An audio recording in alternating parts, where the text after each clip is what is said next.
이만큼 더 올라왔어요. 밤에 더 매력도가 훨씬 더 올라가네요.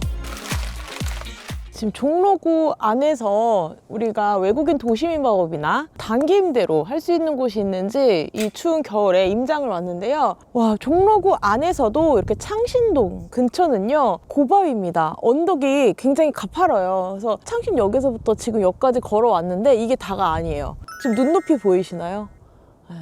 이미 한 3분의 1 올라왔어요. 여기도 굉장히 가파른 언덕들이었거든요. 또는 계단이 굉장히 많았습니다. 와, 여기가 외국인들이 실제로 올 수 있을까? 그리고 저는 지금 아무것도 안 들고 왔지만 외국인들은 여행을 올 때 정말 큰 캐리어를 들고 올라야 되잖아요. 그래서 여기는 뷰는 굉장히 좋을 거예요. 뷰는 좋지만 외국인들이 캐리어를 끌고 올라오기에는 약간 한계가 있는 지역이에요. 따라서 여기 숙소를 오픈을 할 거면 택시, 픽드랍 서비스, 짐을 좀 올려다 주고 내려다 주는 서비스가 필수이지 않을까 싶습니다. 그래서 여러분들이 종로나 중구에서 좀 월세 저렴한, 임대보증금 저렴한, 그리고 소액으로 할 수 있는 에어비앤비나 특례, 그리고 단기 임대 매물을 찾게 되시면 아마 이렇게 여기에서 조금 멀리 있고 언덕 위에 있는 그런 주택지들도 만나게 될 것 같은데요. 그럴 때 제가 물건 보는 꿀팁과 그리고 여기서는 어떻게 풀어내야지 우리가 외국인들에게 어필이 가능할지 좀 말씀을 드리고자 여기까지 왔습니다. 숨 차요. 야, 이거 진짜 캐리어 끌고 올라왔다고 생각하니까 아찔합니다. 아찔해요.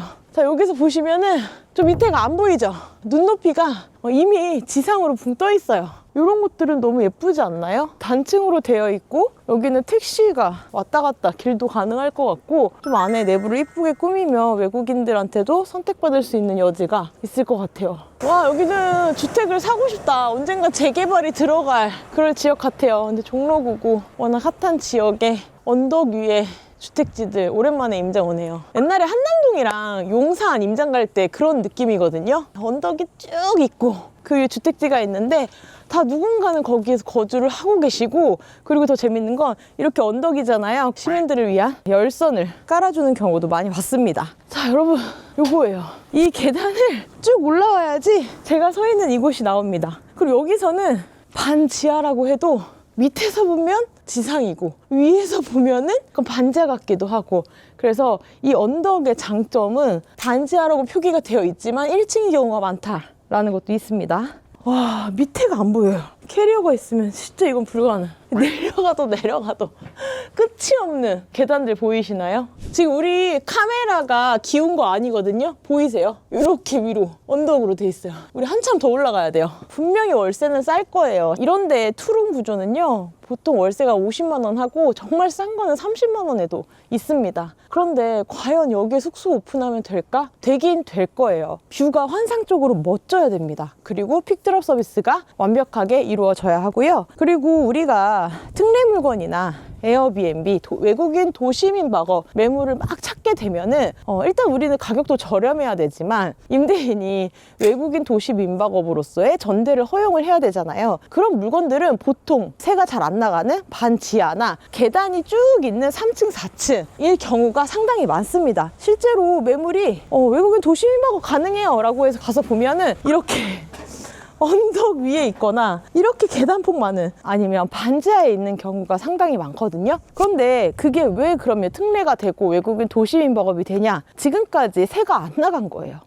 그리고 실거주하실 분을 찾게 되면은 월세 30에서 40밖에 못 받지만 특례나 외국인 도시민박업으로 허용을 해준다면 조금 더 월세를 받을 수 있는 장점이 있기 때문에 임대인분들이 외국인 도시민박업 특례로 허용하는 것들은 반지층이나 엘리베이터가 없는 3층과 4층인 경우가 많다라는 겁니다. 촬영하면서도 계속 헥헥거리고 있어요. 그리고 우리가 임장을 가실 때는 지금 밝은 낮이잖아요. 낮에도 이렇게 꼭 가보시고요. 저녁 분위기도 봐주셔야 됩니다. 그 이유가 이 외국인이 체크인 시간에 딱 맞게 입실을 하지 않아요. 비행기가 오후 늦게 온다면 여기 도착했을 때 밤 8시에서 9시 또는 10시도 될 수 있거든요. 그렇기 때문에 우리가 낮에도 이렇게 임장을 와보고 또 저녁에도 다시 한번 둘러보시면서 동네 분위기도 보시고요. 언덕 상태, 그리고 길 상태, 주차 상태까지 다 봐주셔야 됩니다. 우리 이만큼 더 올라왔어요. 오늘은 외국인 도시민박업 그리고 특례 매물을 어떻게 해서 찾아야 되는지, 그리고 이렇게 언덕 위에 있는 매물이 나왔을 때는 어떤 관점으로 봐야 되는지 설명을 드렸습니다. 이게 공개된 매물은 아니라서 뷰포인트만 살짝 짚고 넘어갈게요. 이렇게 열심히 올라왔는데 뷰를 보자마자 그동안에 언덕 올라온 보상을 다 받은 느낌이에요. 저기 멀리에 남산타워, 서울타워, N타워도 보이시죠? 그 다음에 DDP가 있고요. 우측에 보면 성곽길까지 보입니다. 이 뷰를 한 번에 만끽할 수 있다면 이 언덕 올라오는 거 괜찮을 수 있습니다. 이런 숙소를 계약을 하고 운영을 한다면 반드시 뷰포인트 나오는 곳을 가장 크게 집어서 안내를 해주시고요. 그리고 두 번째, 역에서부터 거리는 얼마 되지 않지만 언덕이라서 걸어올 때 시간이 짧은 거리지만 15분 정도 걸릴 수 있다는 걸 꼭 안내를 해주셔야 됩니다. 그리고 픽드랍 서비스 필수. 생각해야 되는 포인트들은 많죠. 근데 이 뷰로 다 끝났잖아요. 그래서 안 할 이유는 없습니다. 투자금의 규모가 적거나 소자본으로 에어비앤비, 외국인 도시민박업 특례를 운영하고 싶으신 분들은요, 이렇게 똑같은 종로구 또는 중구 안에서도 조금 저렴하지만 뷰포인트가 확실한 이런 곳들을 한번 찾아보시는 것도 하나의 꿀팁이라고 볼 수 있습니다. 이렇게 오늘 하차할 수는 없어요. 한 2~3시간 후면 해가 다 질 것 같거든요. 저녁 분위기를 한번 보여드리도록 할게요. 밤에 또 확인을 하러 나왔는데요. 택시가 왔다 갔다 하네요. 자, 여기 보면은요, 밤의 느낌이에요. 여기 보시면 야경 보이시나요? 이 지역에 CCTV도 곳곳에 설치가 되어 있고요. 밤 되면 너무 어둡지 않을까 좀 걱정을 했는데 가로등이 곳곳에 설치가 되어 있어서 어둡지는 않아요. 그런데 이렇게 큰 도로가 말고 안쪽 골목골목을 들어가면 가로등 개수가 현저히 적어지기 때문에 좀 어두울 수 있다. 숙소를 잡으실 때도 밤 되면 이렇게 분위기가 달라지겠구나, 또는 밤 되면 너무 어둡지 않을까, 요거를 좀 가늠해 보셨으면 좋겠어요. 생각보다 많이 밝아요. 저쪽에 밀리오레도 보이고 DDP도 보이고 야경으로 오히려 밤이 더 한층 아름다운 지역이다. 하지만 밤에도 역시나 숨이 찬다. 그리고 이런 숙소들은요, 언덕 위에 있다 보니까 외국인 도시민박업이나 아니면 특례, 그리고 단기임대는 사실 이 지역에서는 안 될 것 같아요. 뷰포인트로 외국인 도시민박업이나 특례를 활용을 한다면 변기가 잘 내려가는지 꼭 확인을 해주시고요. 변기가 잘 안 내려가면 원인이 뭔지 꼭 파악을 해주셔야 됩니다. 또 한 가지는요, 배수 길이 때문에 악취가 나는 경우도 종종 있거든요. 그래서 악취는 안 나는지, 악취가 하수구로 오랫동안 물을 내리지 않아서 생긴 악취인지, 또는 두 번째, 변기가 움직이면 안 되잖아요. 그런데 잘 안 붙어 있는 경우는 변기가 움직이는 경우도 있습니다. 또는 변기 주변을 메우고 있는 매지가 깨지거나 했을 때는 변기가 움직이는 현상과 더불어서 악취가 나는 경우가 있어서 그런 포인트들도 잘 잡아주셨으면 좋겠습니다.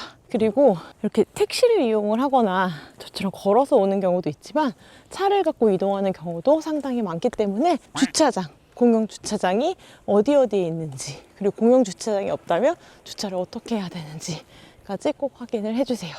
그리고 아까 보니까 로켓프레시도 다 배송이 되는 곳이고 배달을 해서 야식을 먹기도 하는 평범한 지역과 동일하다라고 볼 수 있습니다. 자, 이렇게 해서 관광지로서 상당히 매력 있는 지역, 종로구, 중구, 동대문구 안에서도 소액으로 접근 가능한 이런 주택가들은 언덕 위에 있고, 언덕 위에서도 어떤 식으로 매물을 잡고 임장을 가고 물건을 세팅해야 되는지 말씀을 드렸는데요. 이런 언덕 지역에 또는 주택에 오래된 공실을 또 어떻게 우리가 리모델링을 해서 소액의 비용으로 진입이 가능한지 그런 거 꾸미는 과정도 한번 소개시켜 드려 보도록 하겠습니다. 아까 낮에 왔던 그곳의 야경입니다. 여기는 밤에 더 매력도가 훨씬 더 올라가네요. 성곽길, 그리고 저기 멀리 보이는 두타, DDP, 남산타워까지 이 야경이면은 뭐 이 언덕도 다 이겨낼 수 있을 것 같습니다. 여기 월세 정말 저렴해요. 30에서 50만 원짜리 월세도 받거든요. 그런데 막상 처음 공실인 곳을 가면은 와, 여기는 쥐도 안 살겠다, 고양이도 안 사는 곳이겠다 할 정도로 엉망인 경우들이 많거든요. 그런데 공실이라서 더욱 그런 거고, 우리가 예쁘게 꾸며서 스타일링하고 꾸민다면 우리는 이 뷰를 통째로 이미 갖고 시작하는 거기 때문에 언덕 위에 있지만 승산이 있을 거다라고 생각을 합니다. 제가 다양한 소액으로 가능한 매물부터 해서 건물 매매까지 다루고 있는데요. 서울의 곳곳에 앞으로도 에어비앤비 가능한 매물들 제가 소개시켜 보도록 하겠습니다. 오늘은 여기까지. 숨차.